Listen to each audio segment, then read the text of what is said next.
In this video, we'll do how to run ERC or electrical root checker in KiCad with schematic.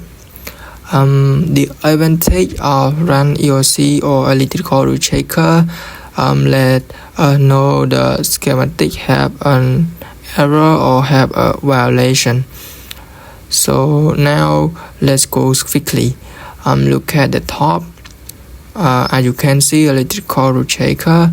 Let's click and then find the run ERC.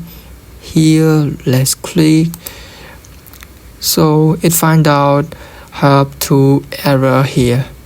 It have input power pin not driven by any output, and here. So now let's go quickly to fix it.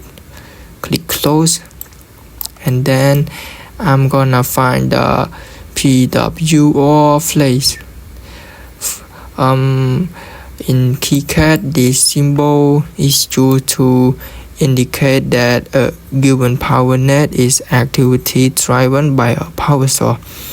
Without this flag, the electrical root checker or ERC may incorrectly assume that the power net is unpowered, even if it's connected to a voltage regulator or input, as you can see. Now let's go quickly to find it. So look at the right side to find the component. Let's click, and then I'm gonna have PWO flash. Double click and move it to here. I'm gonna press air.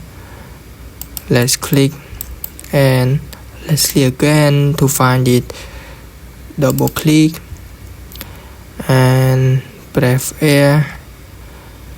Scroll and let's click again. So now escape and then go to run the ERC again. Electrical root checker, run ERC. Our board schematic find out zero error here.